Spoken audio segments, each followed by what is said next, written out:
GizmoSapiens show 278. I'm Chris, and with me today is, I am Matt. and we're going to talk about space business. Space business. Yeah, so there's a lot, and I mean, I have a When's the ton last? of When's stories. the last time we had this conversation? We have not talked about space stuff, but also there's just a lot that's going on in space.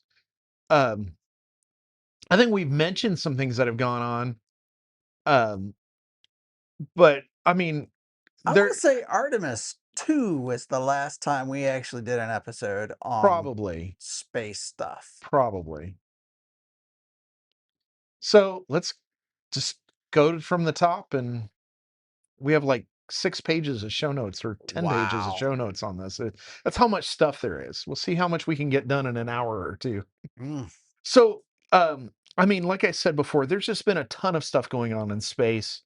There's been a ton of stuff from NASA alone, but then you look at everything that's also going on at all of the European space agencies and JAXA and all the companies, private companies out there and what they're doing. But I mean, it's so exciting, and frankly, where everything, space is just like everything else. It's going to require computers and IT and all this. But the next big economic boom is going to be the space industry, you know, and because of that, there's a lot of R&D and investment in the space industry today. Uh, and so, and like this comes from back in April. This is how long it has been, a long time since we talked.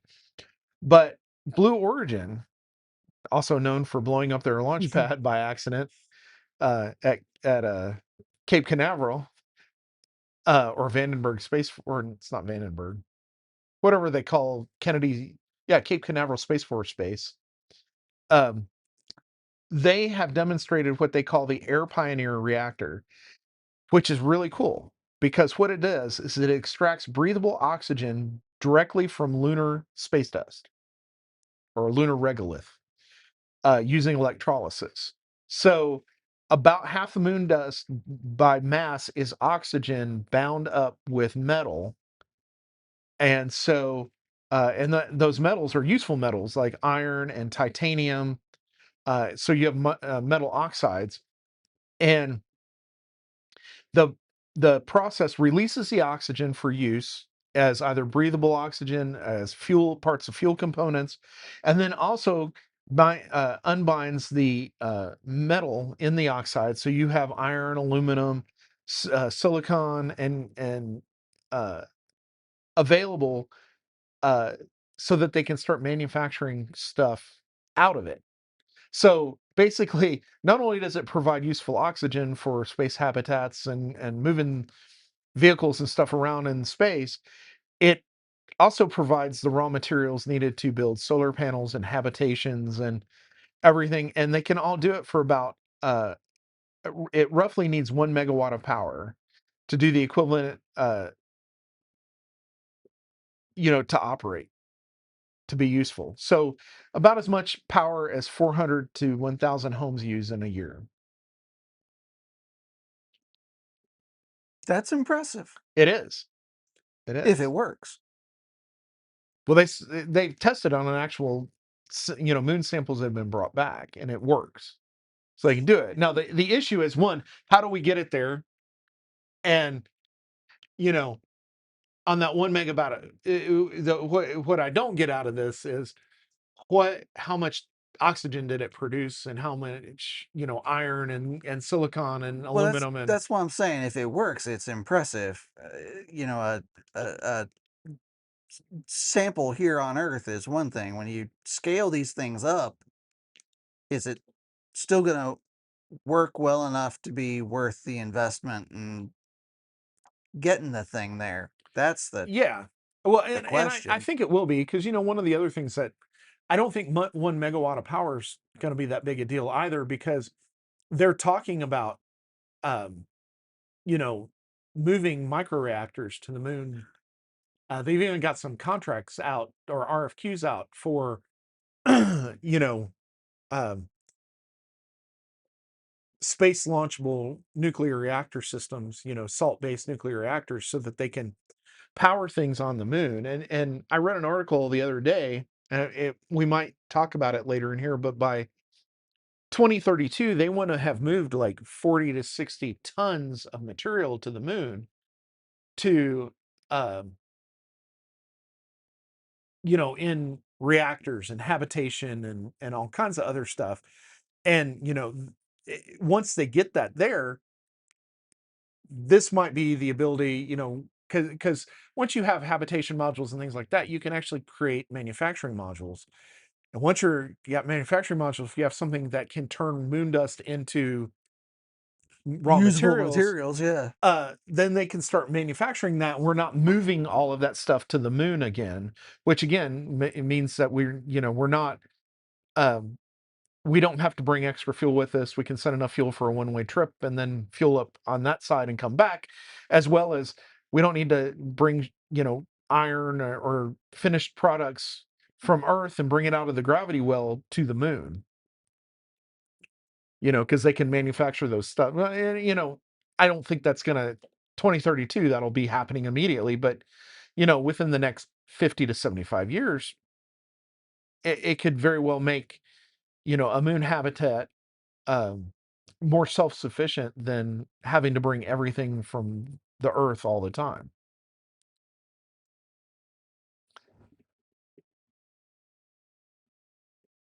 Um, so, it also begs the question is, does this align with the timeline that NASA wants to get a lunar habitat built? Because we went from having what they called Gateway, which was kind of the replacement for uh, the ISS in orbit around the moon, but also Gateway was supposed to be the staging point for lunar landings and bringing material up and down, um, you know, to the planet. And uh, the lunar base is kind of the next step. And so again, right, I'm talking about this, but so the lunar base is actually a three-step or a three-phase plan that runs through the early 2030s. Phase one through 2029 delivers 4 metric tons of cargo across 25 missions.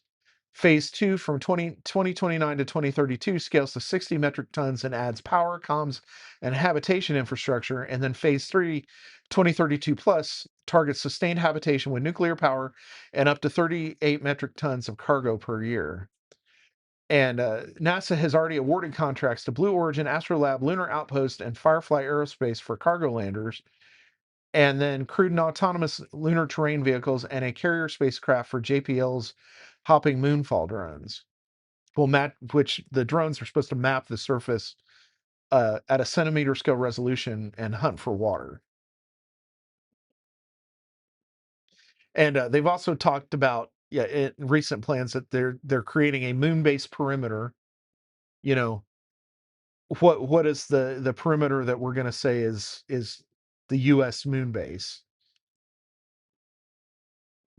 Particularly since somebody stupid decided to sign back in the day, sign a treaty that said no country will own the moon. I'm sorry, but that was poor thinking. Particularly since for how many years we were the only country to get to the moon?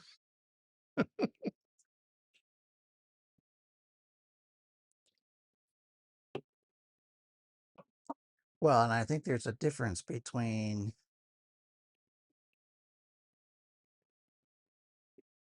crashing something on the moon and landing people. Well, we did land people on the moon. Not just crashing. I agree. Uh, But everybody else has crashed stuff on the moon yeah, I mean, multiple times. even their controlled crashes are still So crashes, crashes. yeah. Yeah, that's get back to me when So the you thing do that Apollo. the thing that hampers, I think, any of this is budget politics, frankly. Right now, we're in a good space to do it. But, even so, they're looking like, uh, there's no, there's no chance that the Starliner is ever gonna work. It's $12 million and 10 million or 10 years overdue. This is my shocked face.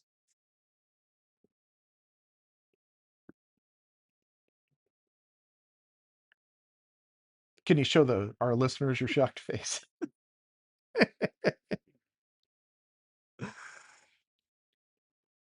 The other thing that's interesting is, China has real supposedly real lunar plans. That this is the new space race. It was us and Russia originally, and now it's us and China. Um, so China has real plans. Sure. but can they execute them? Right. I mean, currently they operate a space Apple store Yeah. that's done, looks great, but what have they actually done with it? Yeah, I know. What is the actual research and things that they I mean, I asked that question about the ISS. In reality, yeah, they do research projects and stuff on it, but how much valid research have we really gotten? I mean, the majority of the valid research we've gotten has been on the astronaut health side, not in the other stuff. Longevity, Yeah, long-term exposure to zero G or low G environments. Yeah, all of that. Dude, I totally get it. And again, I think the Chinese Apple store in space is probably doing similar work, but like, can you trust what the Chinese government is telling you they're actually doing in the first place? I true. don't think so. Then again, I don't trust our government either. So Yeah. take that for what it is. So, also along this, a UK company called Pulsar Fusion has demonstrated first plasma in its Sunbird exhaust test system, um, which is they're creating a plasma driven or plasma propelled deep space tugboat. So the idea is that it's a space tug. It could connect and pull other kind of like tugboats take big ships and move them around in harbors.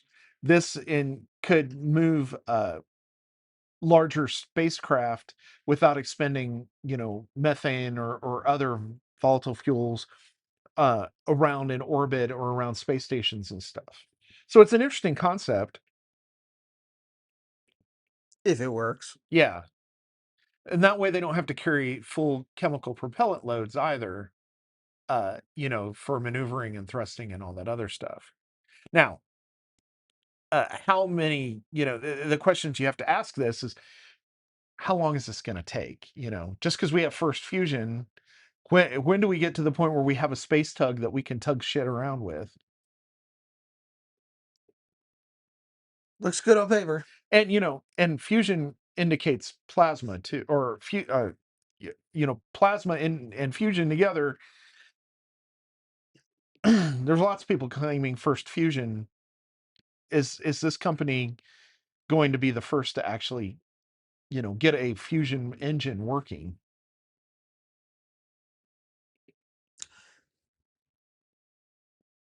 Good for the Brits, Yep. if it works. Well, it's kind of funny because when you look at the British space program, I mean, they have a long history of trying to get stuff into space and a long history of giving up after it gets too hard. Right.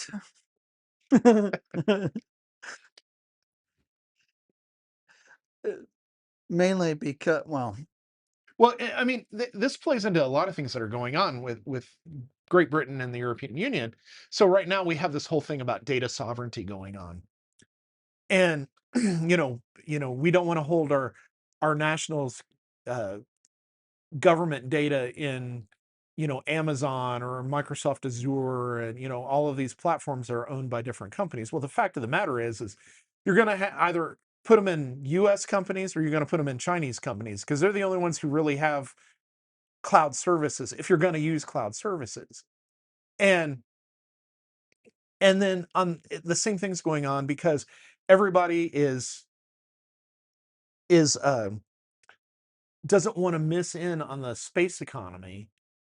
Everybody's trying to build out their space capabilities, and to a large degree, I mean, even China, even though all the Chinese companies, commercial companies who are doing this, are funded by the government. Well, hell, most of ours are funded by the government to a large degree too.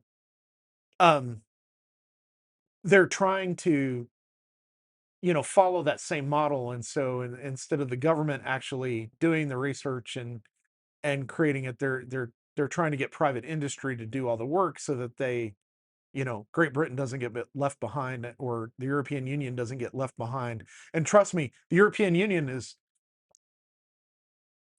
a decade ahead, or 2 decades ahead of where I think Great Britain is, or the UK is right now,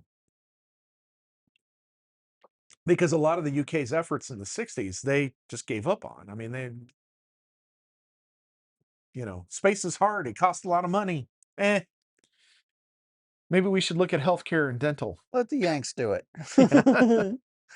Yeah. you know and if you look at also, like, NASA has had particularly once they got the idea of the commercial involvement, they've had a pretty steady plan on addressing all the things that you have to address. So, you know, Axiom Space has uh, got a contract to build the next gen spacesuits, because we're still running spacesuits that are essentially have unchanged since the late 60s. And they've and Axiom is in turn partnered with Prada. This one's hilarious to me. So Prada helped develop the new liquid cooling and ventilation garment that has ventilation tubes knitted directly into the fabric, um, which it's a modern update on the liquid cooling garments the Apollo astronauts wore in the 70s. Um, but Prada got involved because they needed somebody who understood material, the actual manufacturer of material, and so this is like, again, it's not so much fashion collaboration as expertise in the materials.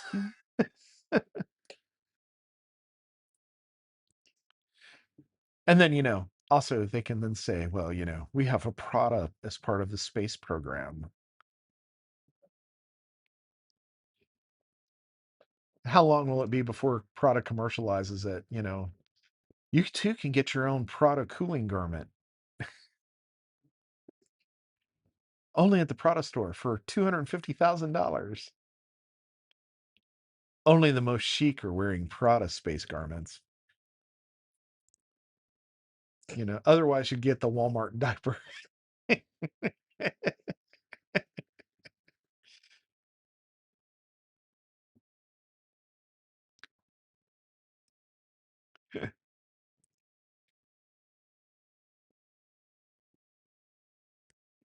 I'm kind of skipping through some of these because they're interesting, but uh, they're not that interesting. You know, uh, like the new Mars drone that they're going to be sending out. They had to redevelop the rotor blades because the atmosphere is so much thinner in Mars. They have to spin faster, and they had to figure out how to make a rotor that wouldn't tear itself apart, that spins at like 100,000 RPMs or something like that, or 23,000 RPMs. I don't remember what it was, but I mean, that's interesting, but it's not interesting because it's not on Mars. We're not seeing it in action. What is more interesting is SpaceX Starship program. I mean, In May, we had V3, another successful launch after last year's disastrous few launches.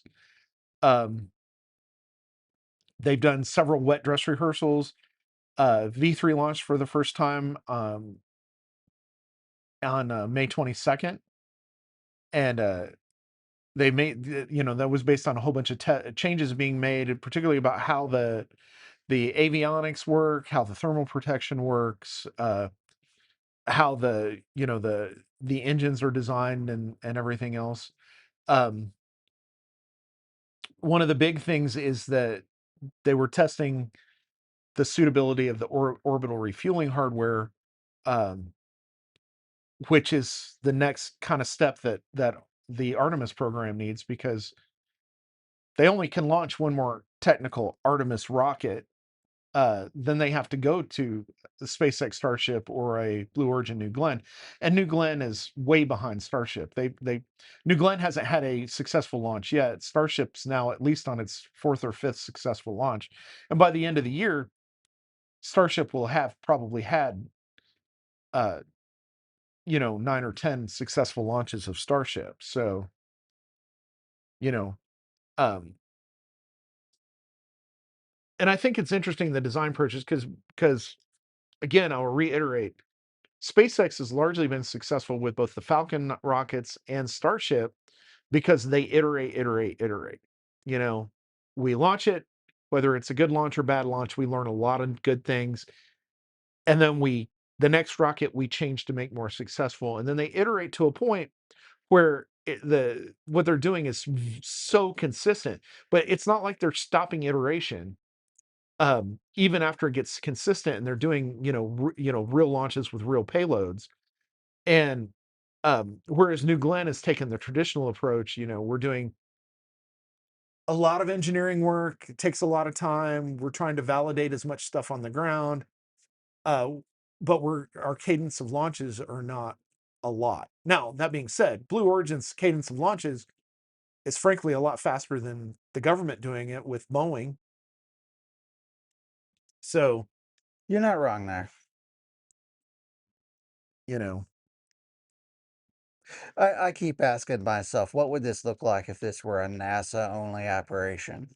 And the only conclusion that I can come back to is that like Artemis 2 would never have gotten off the ground, let yeah, alone 2032, we might get Artemis 2 off the ground. Might be. might. And and NASA's had to, as they're evaluating doing the Jerry Eisenman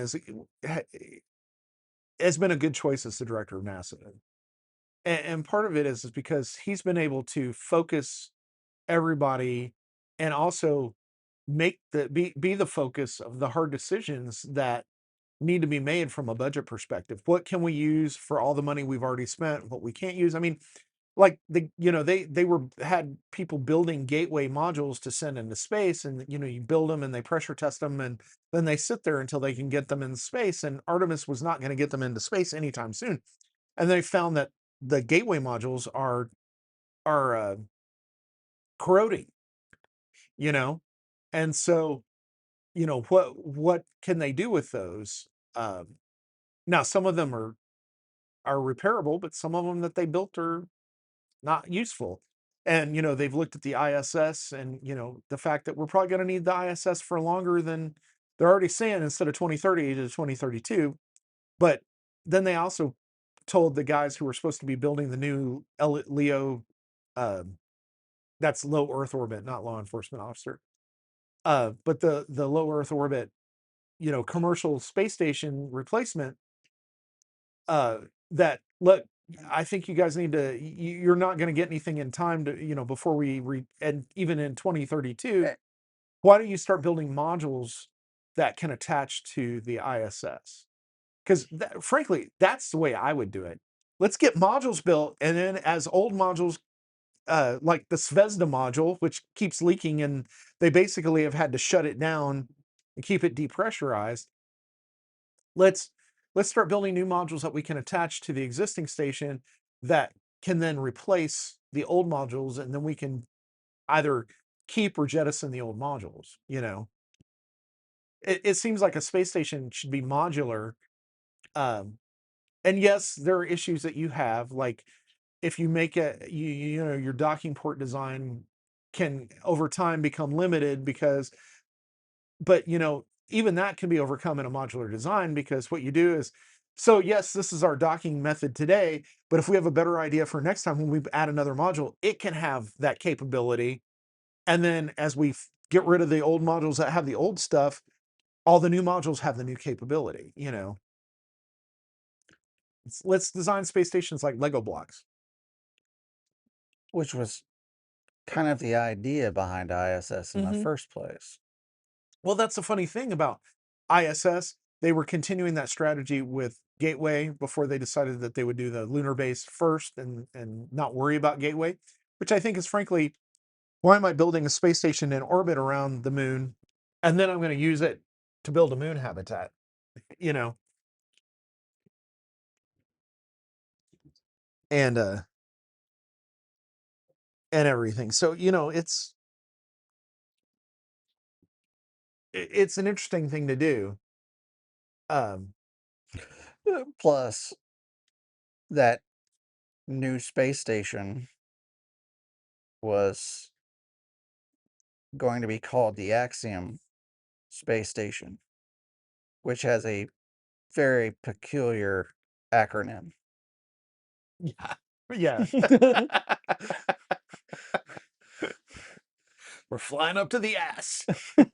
We're at the ass end of the moon.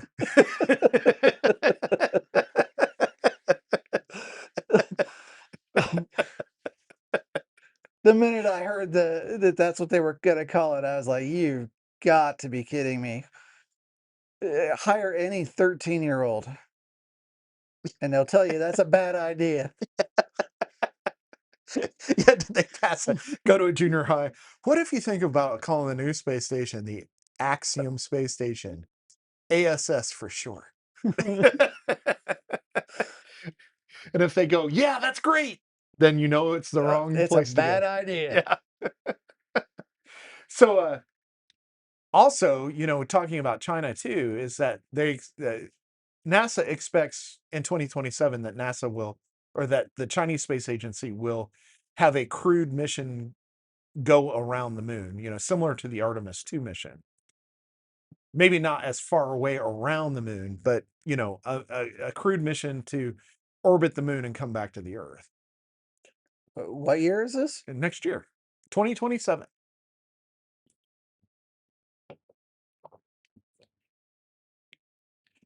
But, you know, that's one of those things where I don't think there's any scientific reason to do it. I think it's just they want to show, you know, it's waving of the They flag can. and show that they can, and you know, That would at least put them in the same league historically as Russia, yes. which I think has some value to the Chinese. Well, it's all political theater, though. You know, What isn't? yeah, I mean, I've long thought that if it weren't for the political BS, we'd have done this by now. yes. Uh, Well, you know, look what happened in the 70s. Um, you know, we had everything going. We put astronauts on the moon in 1969, and we come the next year, and they start cutting the NASA budget, and um, you also had the, you know, Vietnam War and protesting and all this other stuff, and unless you were going to continue launching people and putting them on the moon, which is what they should have done, to focus things, but again, that's really resource intensive, and you're fighting a war. Um, you know, they NASA got sidelined for to a large part, and you know they spent their time. They did NASA do some great things during the 70s. Yeah, we launched Voyager 1 and Voyager 2. But that was also a direction of somebody. As much as I like Carl Sagan, there's some things that are not great about him, and he was not a risk taker, and that's why he was really behind Voyager 1 and Voyager 2 and everything. And I think we did some stupid things for Voyager 1 and Voyager 2 as well. Have they been great? Have we gotten a lot of scientific data that we couldn't get out of by not doing them? Absolutely. But from another perspective, it really hurt the US space program. Um, I mean, not only there were other contributing factors, but because the other contributing factors weren't driving a space race any longer, um, we ended up with a shuttle. Which in and of itself was not a bad thing. No, but the shuttle, as far as a versatile piece of technology and a piece of technology that would have been useful to do things like get you, you know, boost a space economy or at least get more space exploration in low Earth orbit and everything else. The space shuttle was not a good platform. Oh, It was more of a PR platform than it was, and and part of it is because this is our space shuttle was in a space race in the 80s with the giant Russian space shuttle, which was also not a great space platform. That's more of an aerospace platform. Like, hey, I'm going to build a shuttle, I'm going to build an airliner to take people from the United States to Europe, and we're going to go up into low Earth orbit and then come back down because that's a lot faster than flying. You know, that wasn't a hey, this is a great thing to build a space station with, or this is a great thing to put no. satellites. I mean, look at all the issues they had with like the payload controllers and everything in the space shuttles, and then Challenger alone, and then Columbia, and then Although, how many successful shuttle missions we did. made it? I don't know that the ISS would have ever been built if it weren't for the shuttle.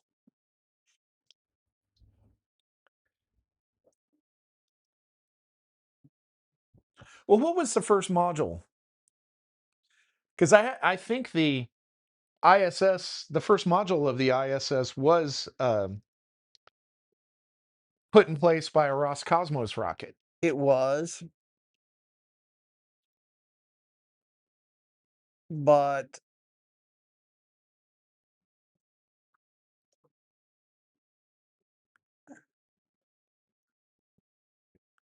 far more of them were placed by the shuttle than by the Russians.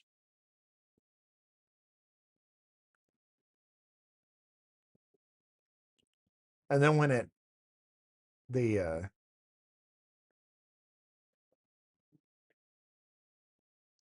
when the shuttle program died, the Russians did everything. Well, at least they finished the station first. Yeah. Yeah, that was George W. saying, let's finish the station and then kill this program and not have a replacement, which to this day I don't understand. Well, it's a lot of it has come down to bickering and money. And my first thing is and also the nature of government contracting. They went to the traditional guys who built aircraft and fighter jets and everything else to build space modules, and those guys they want to drag it out. They have butts and seats that they want to pay for a long period of time and make lots of profits, and cost overruns and all that, as opposed to firm fixed price contracts where, hey, you're going to build this and provide me this, and it's going to do this, this, and this, and it has to be done here or you don't get paid. you know Like every other business. hmm you know here's $25 million out of the $1 billion we promised to give you to start off with. And once you hit milestone 1, we'll give you another $50 million, you know. But that's not how they did it, because that's not how you dealt with Boeing and Northrop Grumman and these guys. Well, and truthfully, those are companies that were really about building aircraft for World War II and Yeah. beyond,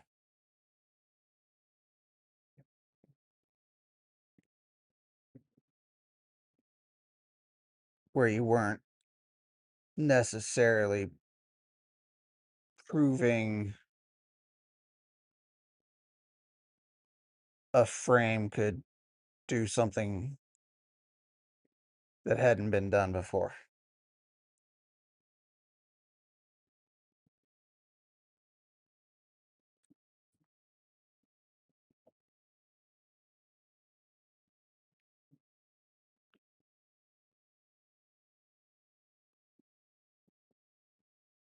Yeah, so the Sevesta module, which is the module that's leaking, was the first module launched, and that was done by Roscosmos. And then STS 92 and STS 97 added segments to the station's integrated truss structure, which is what the United States brought in. And then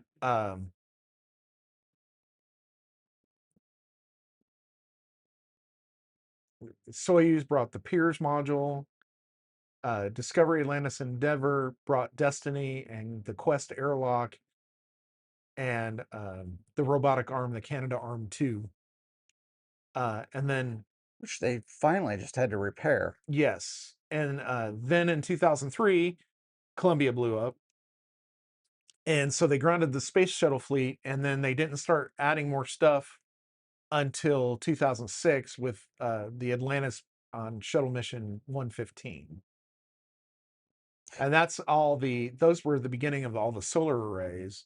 And then 116, 117, and 118 brought the rest of the arrays alongside. And then the Tranquility module, I mean, you know, they've slowly grown it. There've been you're right, the space shuttle program helped build, you know, the lion's share of the I mean, it really was a workhorse. it was. I mean, to have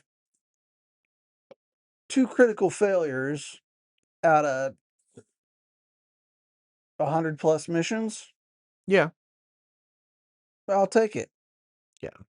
Well, and the Columbia, when it broke up, it was not a critical failure of getting to space and doing stuff. It was a critical failure getting home.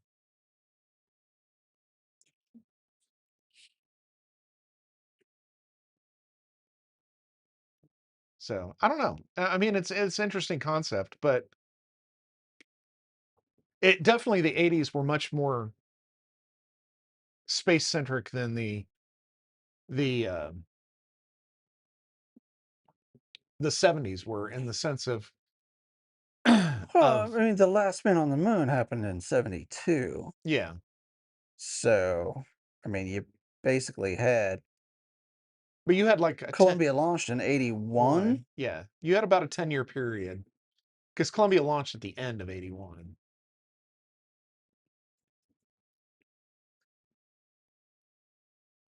It's When kind of, when did shuttle service end? oh Lord, we're having to look this up, you know, because we want to be accurate.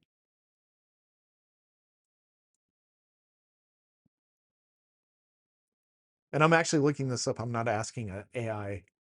Yeah.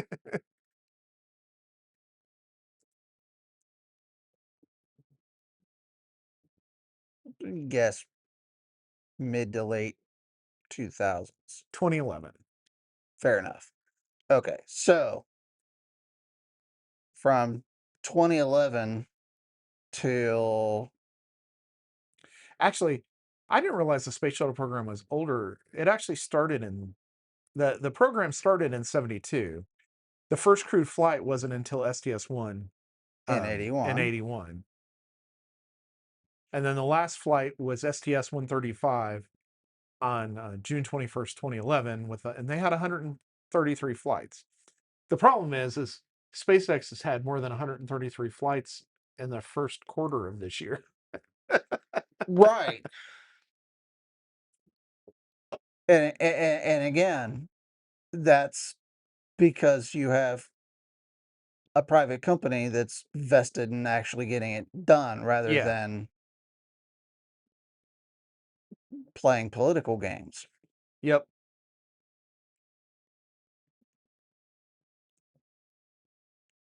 You know, Elon Musk doesn't have to worry about feeding the illegal immigrants and all that. Very true. Elon can spend his money how he wants to spend his money.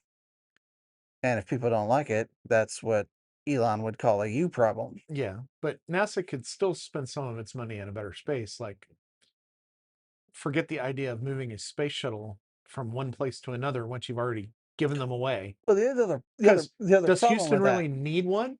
no. The other problem with the shuttle Mm-hmm. was what it was designed to do, it stopped doing once it completed the International Space Station, Pretty much, yeah. which was go to the space station. Yep. That's all All it it was was ever designed intended to to do. do. Yeah.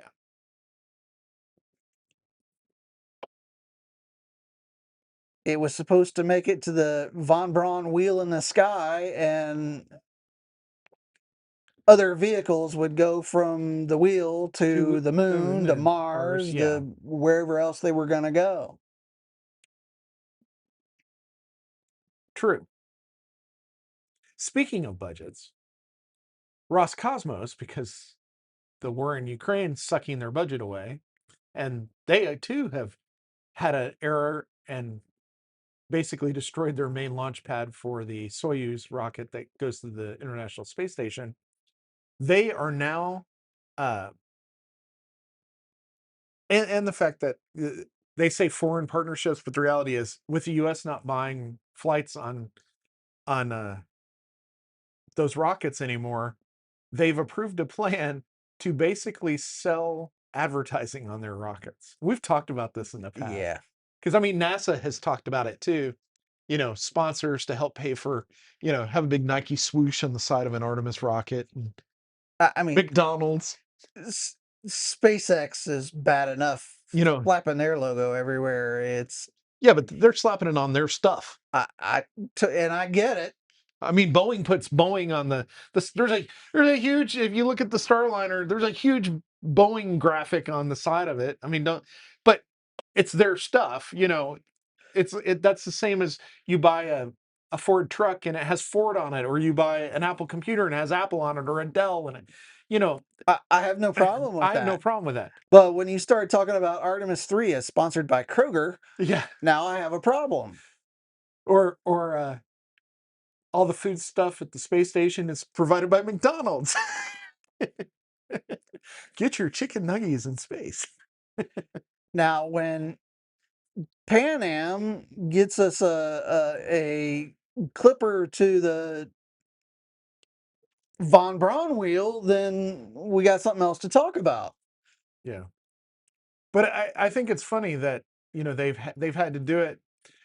It's funny. So they're not getting foreign ads. It's all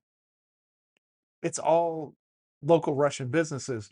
But so far they've had ads for a defense bank, a restaurant chain. A defense bank? What the hell is a defense bank? Don't know. We'll have to. Okay, back to Wikipedia. Yeah. I mean, doesn't that sound ominous? Yeah. Why would they need to advertise?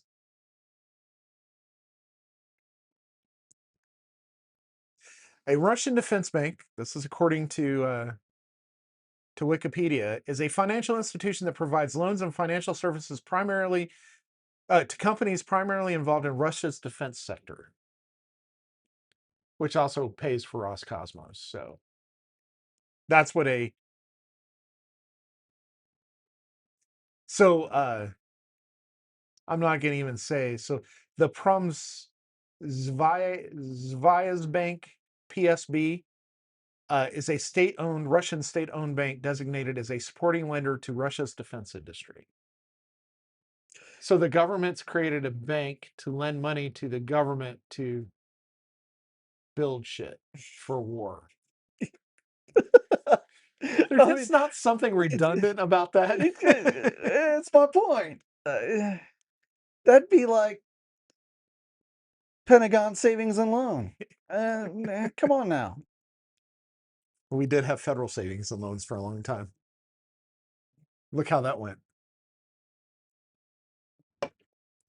That's like NVIDIA uh, investing in a cloud provider who buys NVIDIA product to, and then NVIDIA buys those services back from the cloud provider as well. Yeah. Dumb. That's called a circle jerk if I've ever heard anything. Just, you know, we talk about how the American government is corrupt as hell. Oh yeah. Well, no. Yeah. We're not nearly as corrupt as everybody else. That's a problem.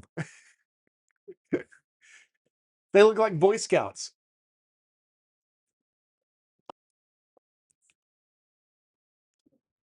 But I All think right. that's Where else were we going with that? but you know, Oh, sponsorships is sponsorships, yeah. You know. So, you know, the question I have is the other last sponsorship that's been the Russian Olympic Committee has also sponsored a, you know, got their logo plastered on the side of a Soyuz rocket. But you know, the funny thing is are they providing astronauts or cosmonauts, I should say, I don't think so. or training them at least? Who knows? Uh,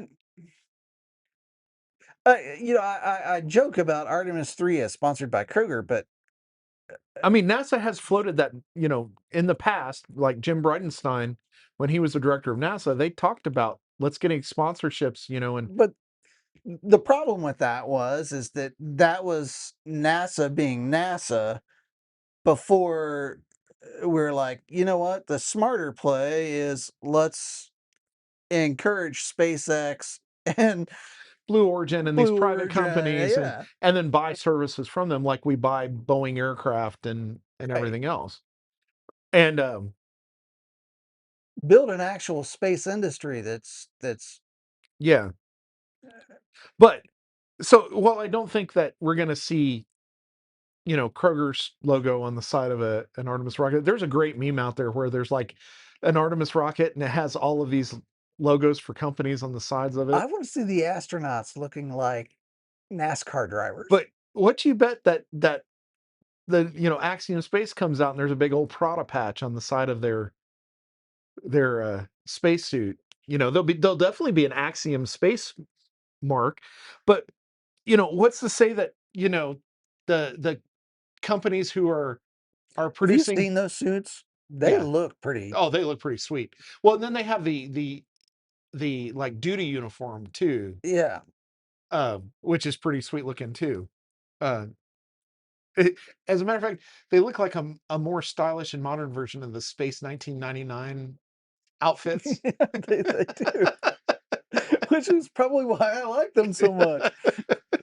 Uh, But I can, you know, I joke about, you know, McDonald's sponsoring the food, but I could see them, you know, what else are they they gonna go do? to suck on a Yeah. food pouch and it has a big McDonald's logo because McDonald's is producing them for the astronaut program, you know. Hey, if you buy this and you show it on, you know, a broadcast, we'll give you less, you know, well, we'll charge you pennies on the dollar for it. Now that's gonna be contingent upon McDonald's funding the research Well, for I mean, they already take chicken McNuggets and better they space take food than real what they chicken got and now. they make it into a goop and then they turn that goop into chicken nuggets. So why can't they just leave it in a goop and heat it up and astronauts can suck it out of a bag? Zero G. I think the smarter play would be Ninja doing space Appliances. appliances. Yeah. What would be some of the weirdest Because they Durex, got some weird stuff on the market. Durex supplying condoms, condom ad. When you got to get it on in zero G.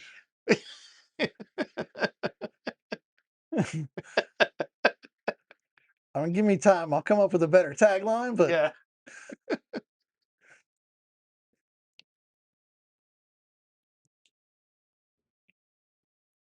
yeah, Um, I don't mind this if it's a legitimate product. I mind it if it's commercialism for the sake of commercialism. yeah, I agree. I agree. That's why, while I think it's ridiculous to see that giant SpaceX logo on it, at least it's SpaceX. It's their tech. Yeah,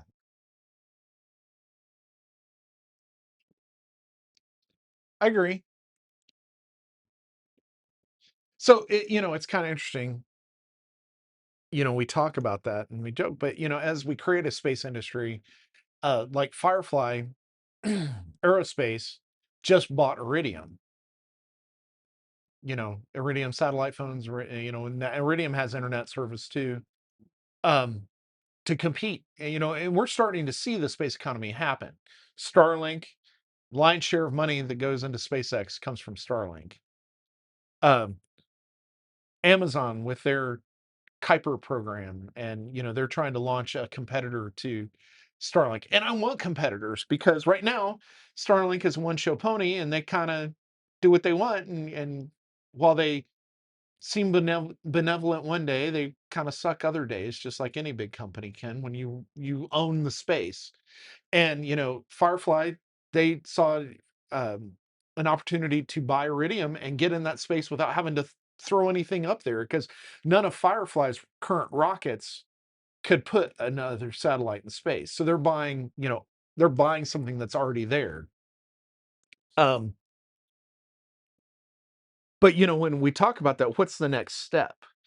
Uh, and as we start thinking about some of these low Earth orbit space stations, you know, I can see companies sponsoring modules or whatever, and saying, well, this is the McDonald's module, or this is the Taco Bell module, I or don't mind that if the Taco Bell module is developing food for space, yeah, but they're not. but they're not. When the Taco Bell module is a space telescope, I gotta ask why. Taco Bell module could be a Space Kinsey Institute that charges money.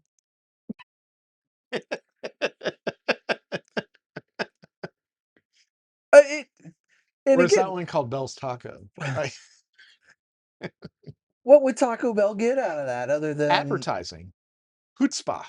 eh, and But that's what sponsorship gives you, is it's advertising. how often does that get seen? The Irvin J. Nutter Center. Uh, I get that because he's a local guy Yeah, or he's a was a local local guy, guy. but he went to University of Kentucky. But there's a bunch of crap named after Irvin J. Nutter. I know. That's the But why is it named after him? It's not because Irvin J. Nutter well, he in and gave of the its money for it, and exactly. that is what it is. I don't necessarily have a problem with that because honestly, if it weren't for an Irvin J. Nutter, would Wright State's administration ever figure out how to get that done? I kind of doubt it. Yeah, but they did it incorrectly anyway. It's sinking into the ground because they built it on a sandy sinkhole. Oh, did I say that out loud? Yeah, yeah, he did. So before we end this episode, let's talk about um, Artemis 3. So NASA has announced who the crew is. The commander is Randy Bresnik. The pilot is Luca Parmitano, and the mission specialists are Frank Rubio and Andre Douglas, and Bob Hines is a backup. So they've announced 5 astronauts. Lucas Parmitano, I think, is from the Italian Yeah. Space Agency. The rest are Americans. One of them might be Canadian. I don't remember. No women. Yep. Are any of them people of color? I have no idea. I didn't look at pictures. I just Oh, read an you do have article. an Italian, so Yeah. Are you saying Italians are people of color? well, I mean, aren't they? I'm colorblind, so I don't know. They're I was just just this people. is this is not my argument, is what I'm getting at. This is not an argument I care to have. But Artemis But 3, the minute they announced that crew, they're like, well, let's look this up. Again, we're going back to, "Where the women at?" Because apparently you can't have a successful space mission without a woman. well, somebody's got to tell everybody what they're What doing to do, wrong. what they're doing wrong. Nag I them mean, into doing their calisthenics. okay, so there is one of the gentlemen is a person of color. Where'd the picture go? I just clicked on it and it's not that. Oh, Video. yeah.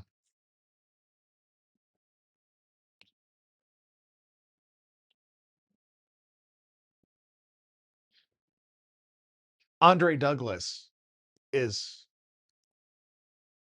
a person of color on the crew. And then, I'm assuming the Italian is the guy in the upper right. nope, that's from right to left. It's Andre Douglas, then Luca Parmitano, then the mission commander, Randy Bresnik, and then Frank Rubio.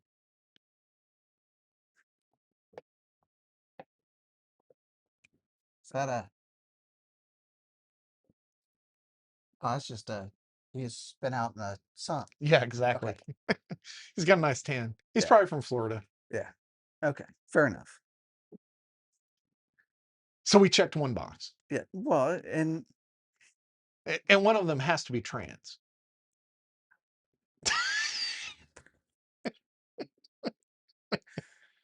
So Ellen Page will be joining the crew here shortly. I mean, Elliot Page. uh,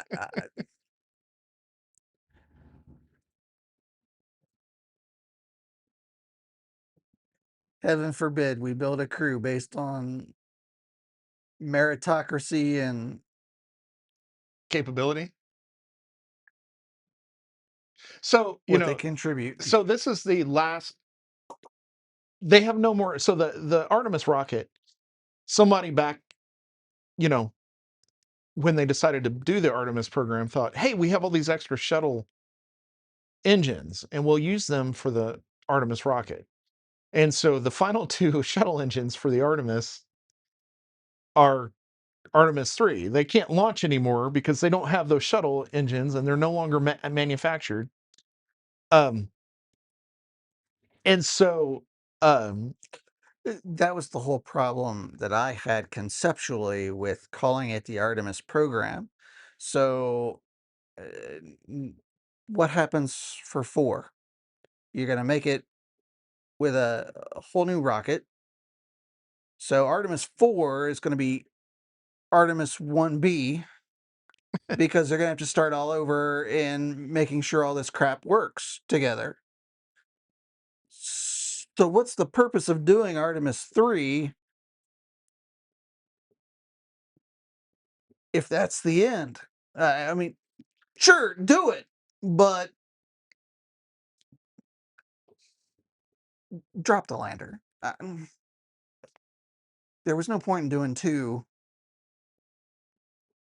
if 3 was not going to do the thing, yeah, which we've had this conversation off and on yeah, I agree. ever since. Well, the problem is the And 2, I felt like 2 could have done more of the work that well, there were some got things that pushed to that 3. two did that um that they didn't talk about. At least the media didn't talk about it. One of the big things that two did is, when they went around the moon, uh, they had a communications blackout. Well, during that time, they were dropping satellites to extend the deep space communications network, and it took time to put them online and everything. And so that was, a step really for Artemis 4, but also for any other mission out there as we go, whether they go close to the moon or not. Which I Um, think is a great.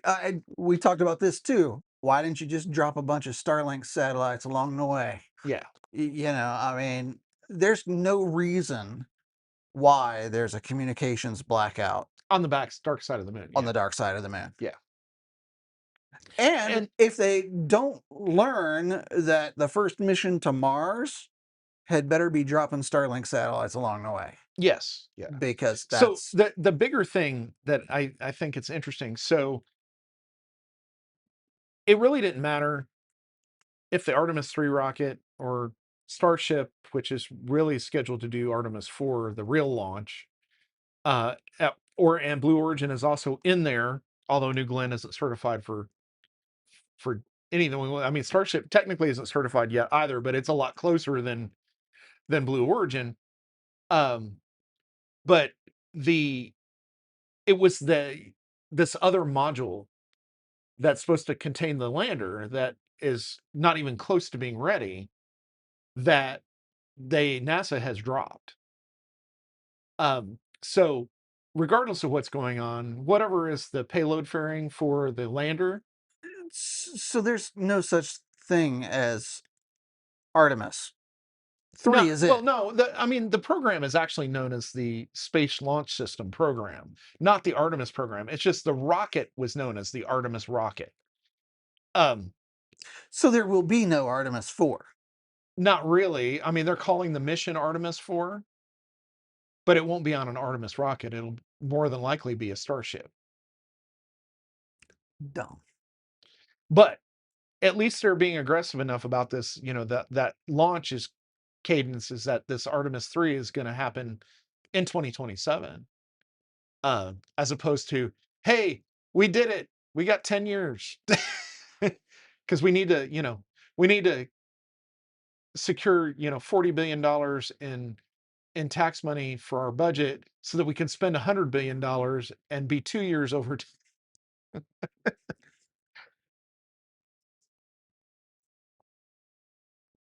Dumb. It is.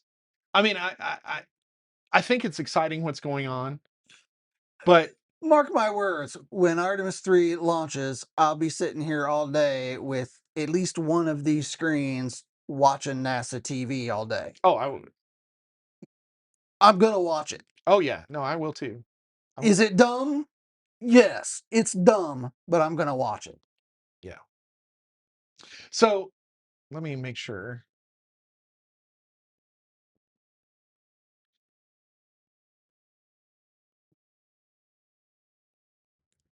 I want to make this the last thing we're going to talk about because this is Star Trek-y. Okay. So NASA has created an AI medic for astronauts that they call the CMO-DA, this the Chief Medical Officer or Chief Medical Officer Digital Assistant. It's an AI clinical decision support tool built on open source Rama Llama framework designed to help astronauts diagnose and treat medical issues without needing real-time contact with doctors on Earth. The system has moved from a cloud-dependent proof of concept to a fully disconnected edge-deployed model and is currently being validated as on a digital twin testbed, meaning a testbed that's exactly like what would be deployed in a rocket mission on the ISS right now. And the article was pretty funny. It was by the Register. They were talking not an EMH, but the first steps to an EMH. That's exactly what this kind of is. It's Chat GPT for medical issues, I can't wait for it to misdiagnose somebody. for it to hallucinate something crazy. Yeah, I know. Because you know it's gonna. Go in the airlock and turn all the air out. You'll feel better. That'll work. Breathe in pure nitrogen because you'll enjoy that. Please state the nature of the medical emergency. I just blew myself out an airlock on your suggestion. Well, wait until they have the command module DA, so you won't need a commander. We'll just be sending mission Which, specialists and a pilot. to be fair, they don't really need anyway. At least, definitely not on the Crew Dragon, No. because that's all computer controlled anyway. Like Well, there's overrides, yeah. and if something catastrophic happened, like there's systems in place for human intervention. But like, do you really need a commander? Do you really need a pilot? You do. And uh, the commander acts also as like, your radio. If you were a warfighter pilot, he'd be your radio intercept officer and co-pilot. Commanders usually have the same training. They just may not have as many hours piloting, or they were a pilot in a previous, missions, and they then jump into the commander seat. Kind of like in Star Trek. You're the helmsman, and the helmsman becomes captain eventually, Theoretically. or the navigator.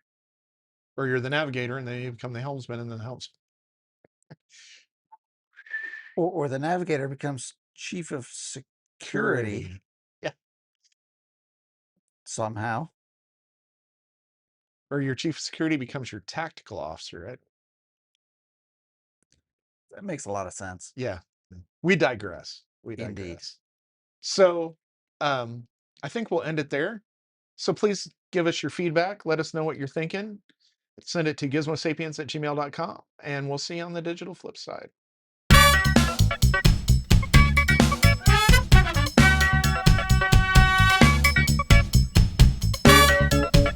You've been listening to Gizmo Sapiens, a technology and entertainment podcast.